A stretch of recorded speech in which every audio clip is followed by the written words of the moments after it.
Alright mga kapatid, usapang West Philippine Sea pa rin tayo mga tol. Itong videong panonoorin natin ay mula kay Melvs Castle.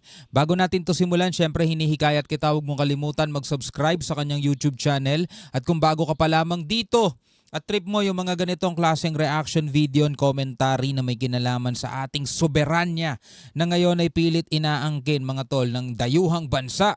No? At ikaw ba'y Pilipinong naniniwala na dapat natin 'to ipaglaban? Samahan ninyo ako mga kapatid. No? Huwag niyong kalimutan mag-subscribe. Click mo na rin ang notification bell para ma-notify ka pag may mga bago tayong reaction video tulad nito. Ito, basahin natin yung title. Commander-in-Chief, no? Pasabugin pag nanlaban, inirerekomenda kay PBBM. Arestuhin nyo, wag kayo matakot, no?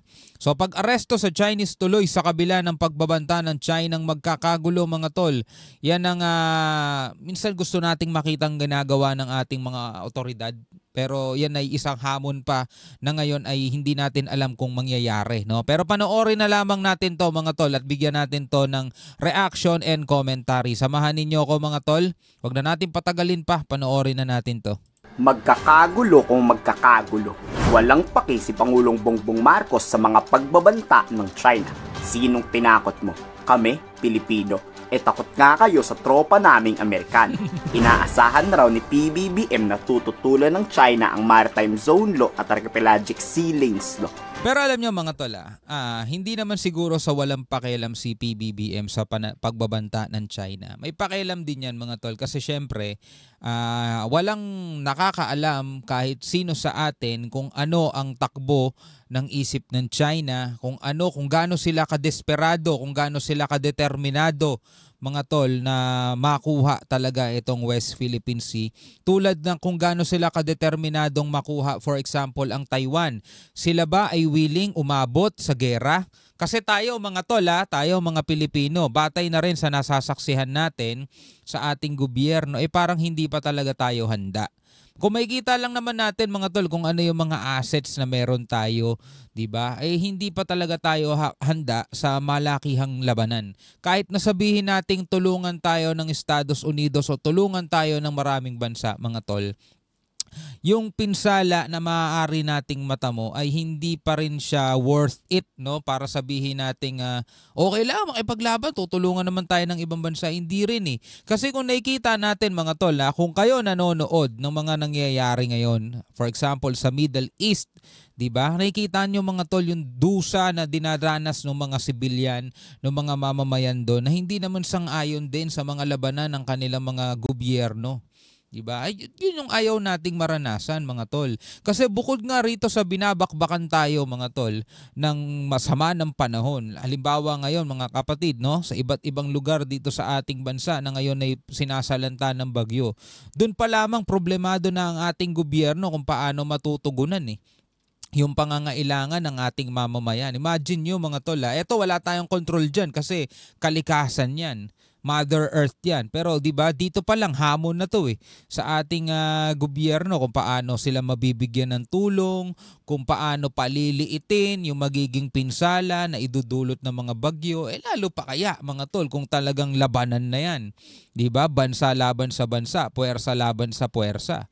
Tapos hindi pa tayo ganun kalakas. 'Di ba? Talagang kailangan natin pag-isipan ng husto lahat ng ating gagawin. Pero hindi naman ibig sabihin 'yun na talagang atras na lang tayo lagi, 'di ba?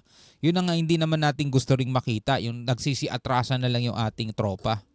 Wala kasing palagang China kung aarestuhin natin ang mga Chinese dahil naaayon sa batas o nakaangkla sa international law ang ginawa at minirmahang batas ni PBBM. Tama, pero ayaw rin naman kasing kilalanin ng China ang international law. Yun din ang problema sa kanila. Kahit na paulit-ulit nating sinasabi na itong batas na pinirmahan ni PBBM ay nakabatay o nakabase yan sa 2016 Arbitral Award o kaya sa UNCLOS, sa international law, baliwala sa China mga tol. Imagine nyo ang Pilipinas mga tol, nagpaplano na bumili ng mid-range missile. 'Di ba? Which is para sa isang bansa ay karapatan niya na palakasin ang kanyang depensa. Pero yung China nagrereklamo. Parang ayaw nilang pumayag na tayo'y magpalakas ng puwersa. Doon pa lang mga tol sa internal karapatan natin, pinapakialaman na nila tayo. Na tila ba parang hindi nila tayo kinikilala isang bansa. Kita niyo yung kawalan ng respeto, di ba? Walang respeto talaga. Kung titignan mo, walang respeto. Ang tawag nila doon, provokasyon. Anong gusto nyong gawin ng Pilipinas? Humawak ng patpat at sibat? Yun na lang ang gagamitin? Sila anong panlaban? Yung fake news at made in China nilang 9-fake line. Dito na 9-fake line. anong panlaban? Yung fake news at made in China nilang 9-fake line. Dito nanindigan si PBBM na pag-aarestuhin lahat ng mga Chinese na papasok sa ating EEZ. Sa kabila to ng pagbabanta ng Chinese Post na magkakagulo raw pag hinuli natin ang mga Chinese. Kung hindi papasok ang mga Chinese at maritime militia sa West Philippine Sea, simple, walang aarestuhin mangyayari dyan. Tama. Sa Maritime Zones Act and Archipelagic Sea Links Law, nagpapalala raw po ng tension sa South China Sea. Your comments, sir, sa... Well, that's not unexpected, but we have to define closely. Marami tayong sinasabi that we have to protect our sovereign rights and our sovereignty. So it serves a purpose that we define closely what those boundaries are, and that's what we are doing. Kapal na mukha ng China. Ayon yan kay war expert Professor J. Batumbakal. Fake naman yung basihan nila sa South China Sea, tayo legal at naaayon sa batas. Tama. Ay yung basihan natin talaga based on international law Tapos China pa ang magagalit. Sinisindak lang tayo ng China ng gulo o gyera pa man yan. Kung hindi ipapatupad ni Pangulong Marcos ang batas na aarestuhin ng mga Chinese, ipasakop nyo na lang yan sa China. Dahil nag-aaksayang tayo ng oras dyan sa West Philippine Sea. Ating mga law enforcement, maritime law enforcement agencies and assets, mga Coast Guard, Maritime Police at ang Navy, yung kanilang pong pag-undertake ng law enforcement operations dyan sa ating mga maritime zones, lalo na dun sa ating EEZ and Continental Shelf, ay wala na pong kaduda-duda na mayroon tayong batayan para gawin yon. At in fact, dahil ayon siya sa UNCLOS, ang lahat ng ibang bansa ay actually obligado na sundin ang ating mga batas at regulasyon sa ating EEZ and Continental ay isang paraan para ma-implement yung arbitral award na maraming nagsasabi dati na hindi daw pwedeng i-implement, ito po ay katunayan na pwede pala actually, at ang pag-implement nga ng batas ay nakasalalay dun sa mga partido.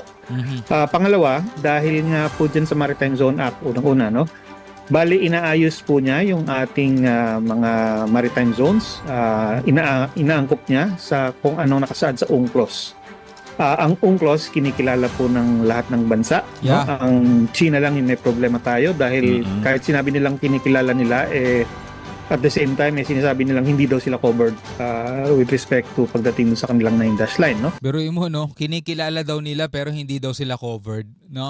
Lakas talaga ng mga tama ng mga chekwang yun Kumbaga parang nandadaya nga, pero dahil tayo ay umaaksyon ng ayon sa batas international, lahat po ng ibang bansa ay kikilala nila at ang ating mga karapatan sa ating karagatan, kaya kumbaga parang ma-isolate yung China, magiging malinaw na talagang siya yung sumusuway sa batas, talagang siya yung illegal ang mga aksyon, Nautaka ng Pilipinas ang China Dito ine-expose lalo ang China na talagang hindi sumusunod at hindi kumikilala sa batas.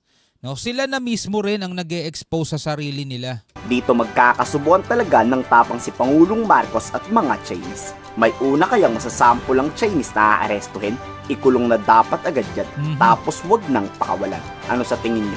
Komento sa baba ang yung salo. Alright mga kapatid, eto na panood natin. Ano masasabi mo sa mga impormasyon na yan?